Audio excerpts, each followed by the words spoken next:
Well, I'm delighted. I'm delighted to hear that you're awesome. How was school last week? It was awesome. I had a lot of fun. We're reading Alice in Wonderland right now. Oh, wow. Had you ever read Yeah. Alice in Wonderland before? Not like I've read different or parts of different adaptations, but not like I don't know if this is the original, but it's it looks pretty authentic. That's all. Is it more complicated linguistically? Is the language more complicated than earlier versions you've read? Yes, it It's is. probably original then. The original is fairly complicated. Um, very cool. And what are you guys talking about as you read it? Um, well, there's different conversations. It's introducing new characters. We're only on like the sixth chapter. What? Um, Go ahead. I was just gonna say that we've been discussing at different parts what Alice's conversations with other characters mean, because most of them have a lot of meaning in the story. hmm Why do you think Lewis Carroll, are you rocking in a rocking chair? I am. Is that Uh, distracting? a little bit. Your background is kind of going, ooh, ooh. Yeah, Okay. so if you could quit rocking, that would be good. Um, yeah, why do you think Lewis Carroll, the author, uh, has things be so confusing? Um, well, I wouldn't, I mean, it's confusing, but I mean, I'm not sure. I don't know if that was just how they talked in his time. Or just I know we looked at one of his poems, The Jabberwocky or something, and it was um full of nonsense words. So I guess he has, or from my understanding, he has sort of a reputation of using of not nonsense in Alice in Wonderland, but more you don't understand it as well. And are there advantages in it? What's the advantage? I mean, compared to a regular story where you just kind of tell the story, are there any advantages in doing things the way he's doing it in Alice? Or is it just Um, strange? well, it's strange, but I think it makes it a bit more interesting. And it's a bit more challenging also. Mm-hmm. Um, and not many books are like that, or books that I read are worded uh like Alice in Wonderland. Yeah. No, it's definitely different. And then jumping around, how is Python going? It's going great. I'm almost done with the course, though the last few chapters are particularly long. Mm, But I'm gonna be going over it again. Colette and I are having a good time. Uh, good. yeah, Are you still doing other Python projects in addition to that? I am. Though it's still Python, but it's way different from what we're doing in PY40. hmm Are you kind of using some of the tools you use from PY40 uh, in your other Python? I think that was more in the beginning. As the course moved on, it kind of branched off into its own separate subject, I guess. hmm Got it. Are you making something? I think you said at one point it was more projects, that other one. My other course, Yeah. yes, it is based on projects, and since I have a teacher with me, I don't have to watch any videos, like PY4E, but um, it's different in the way that or because PY4E is more based on what you would do in an actual job. Right. And then I guess the other Python I'm doing is something that I'd wanted to do for a little while. It's just making games out of or with Python. Yeah. Um, yeah, so it's different there. But in the beginning of PY48, the code has some similarity. Got it. So I've been thinking about the future. Do you ever think about the future? I do. What kinds of futures do you think about? Um, well, mostly good ones. Um, very few, very rarely bad ones. But um, I try to imagine myself in the position that I'd like to be in.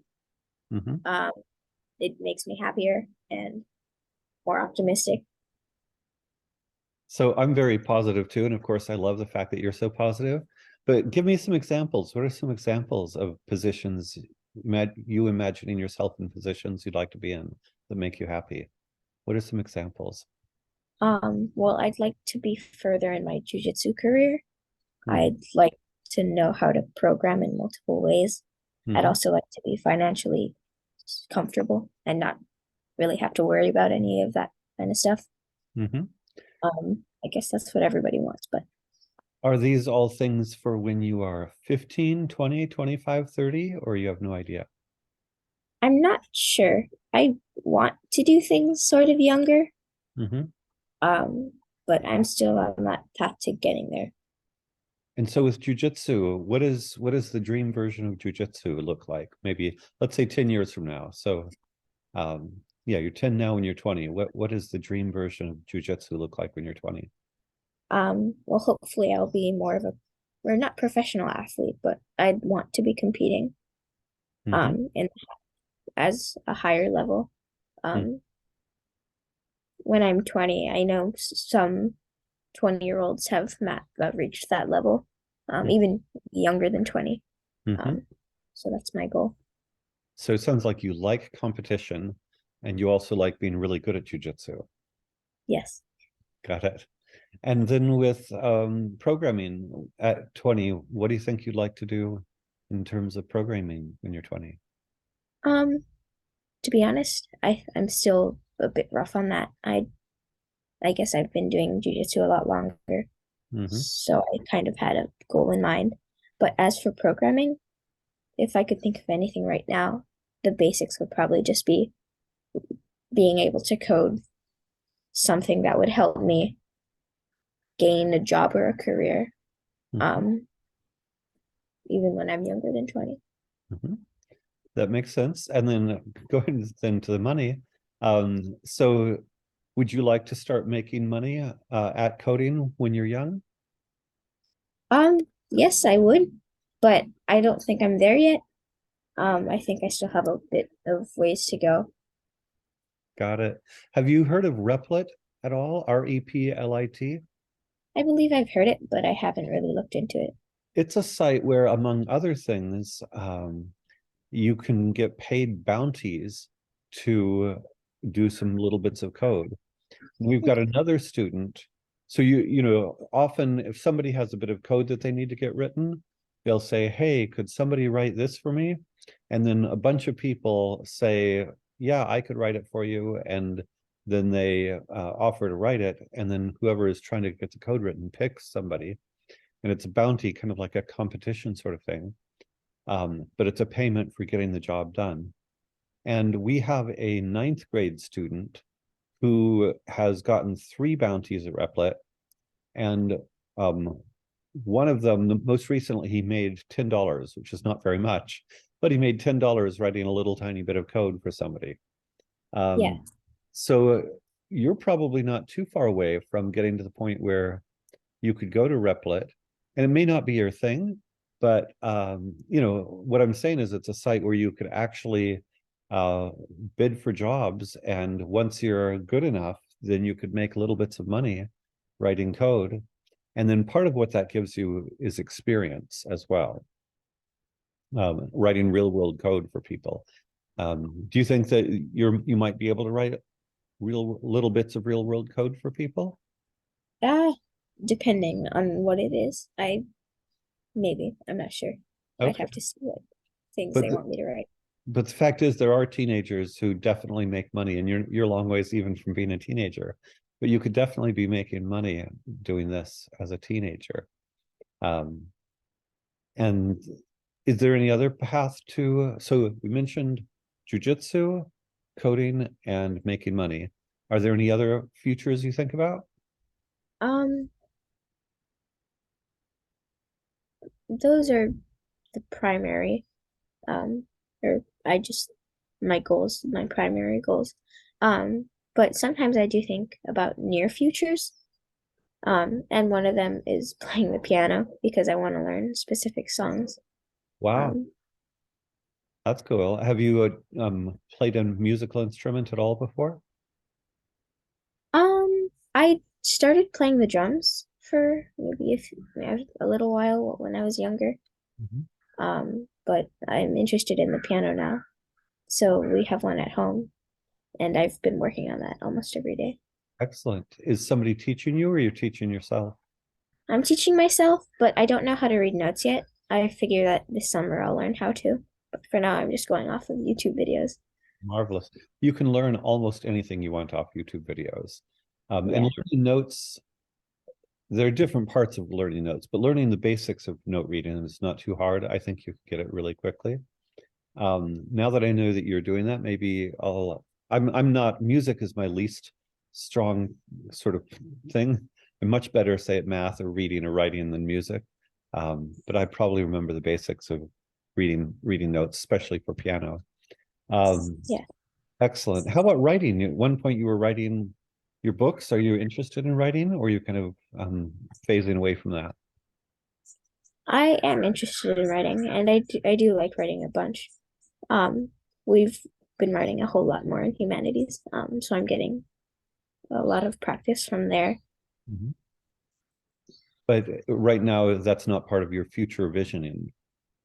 I don't think about that as much as I do other things. Just as I think about jiu-jitsu the most, just because Okay. I do that more often. Why do you think that coding is taking up such a big part of your mind space? Um, I mean, just I think I'm not sure. I guess that's also a big part. But I know that there are a bunch of successful coders. Um, and I know that if I maybe go down that road or some other road, I might be able to gain that as well. Got it. Do you talk about your future with your parents or other people? Um, Not really, not. I usually just when I'm just sitting down, just zone off thinking about stuff. Mostly And inside your head. yes, Marvelous. I think it's wonderful. I think it's wonderful to dream about different futures. And again, as you say, different positive ones. And part of it is that's how you envision a future is, and I would you say it motivates you? Envisioning possible futures helps to motivate you? yes, it does. That makes sense. How about more immediately this summer? Do you have any plans for the summer?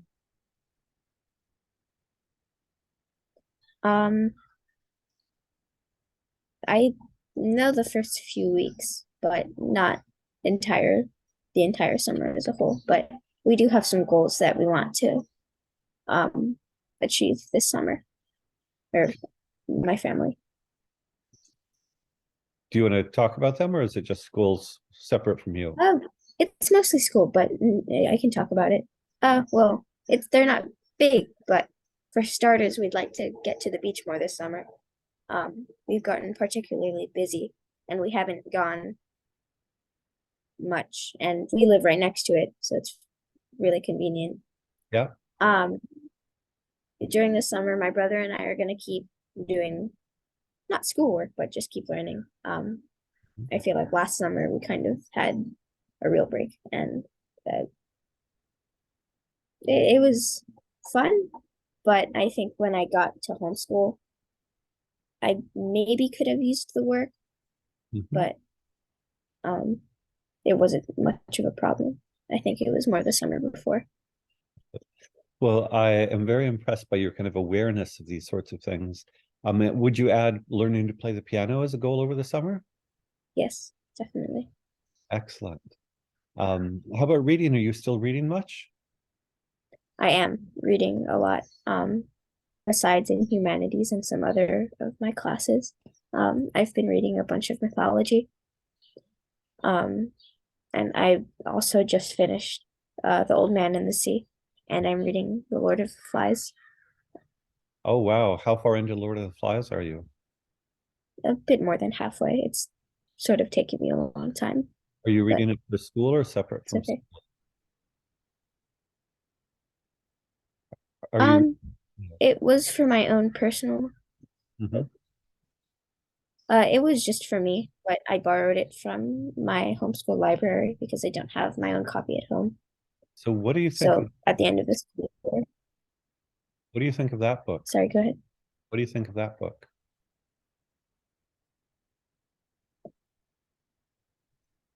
I think it's great so far. Um, it's really interesting, and I might read it over again. I'm obviously going to read it over again when I'm older, but I'm trying to make the most sense of it right now. Got it. Well, in general, I think of you liking positive things. I would not describe Lord of the Flies as positive. Is that fair enough? Can you say that again? You Would glitched not out on I would not describe Lord of the Flies as positive. me. Not in most ways. Yeah. So, There's well, a lot of yeah, I'll talk to you more about it when you're done because I think when you get to the end, there's a lot to talk about there. Marvelous. Well, I love learning that you are envisioning futures. And then another time we can also talk about negative futures. I think it's good to envision all sorts of futures, but mostly being positive. But I think it's good to just think through things because it helps us set goals and motivate ourselves and envision who we might be. So delighted to hear about all that. thank you. All right. In which case, I'm going to let you go and have a wonderful week and hopefully talk next week. Okay. Okay. Thanks, Michael. See you next Well, week. thank you. Bye.